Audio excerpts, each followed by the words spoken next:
kita berangkat? Ada. Siapa? Ini.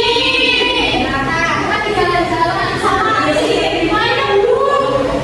Jalan-jalan Bu. Iya. Hari ini kita akan belajar waktu pelajaran laporan medis. Jadi tentang keadilan dan kesetaraan. Sebelum kita mulai pembelajaran hari ini, alangkah baiknya kita membaca sholawat bersama-sama. Bismillahirrahmanirrahim. Kita akan belajar tentang keadilan dan kesetaraan.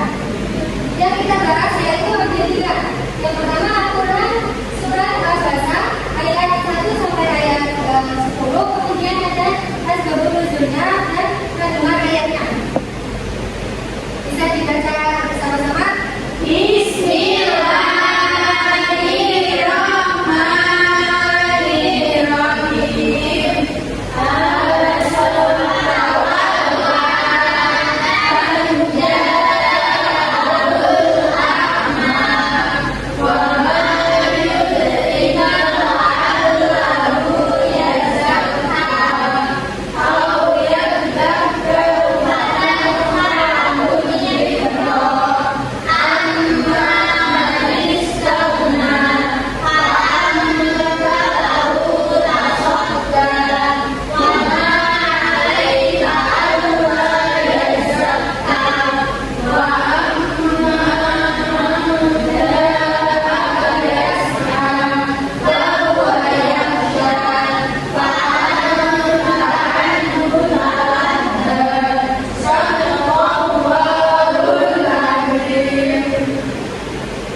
Kemudian asbabun nuzulnya.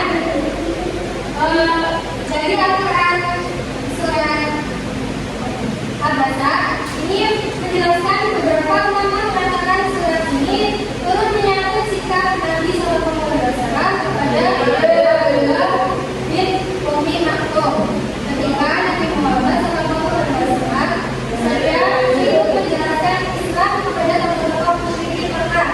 Salah satunya adalah Al-Walid ibnu Al-Mughirah. Beliau berharap agamanya dapat menyentuh hati dan pikiran mereka sehingga mereka memeluk Islam dan diharapkan akan membawa dampak positif bagi perkembangan dakwah Islam.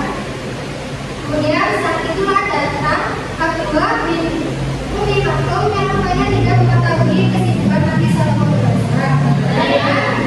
Kebutaannya lalu menyelam pembicaraan Nabi Sallallahu Alaihi Wasallam dan dimohon agar tidak dekat kepadanya tentang Islam. Ini dilakukan berkali-kali sehingga yang berkenan di hati Nabi Sallallahu Alaihi Wasallam. Namun beliau tidak menegur apalagi menghadapinya. Hanya saja nampak pada ayat Tuhan beliau merasa tidak senang, maka setelah ayat Tuhan untuk menegur beliau. Dalam surat Al-Baqarah ayat 1 sampai 10 ini Allah SWT memerintahkan Nabi SAW agar beliau berpaling dari orang yang ingin membersihkan jiwanya, membersihkan diri dari akhlak tercela dan ingin mendapatkan pengajaran. Kemudian tidak terlalu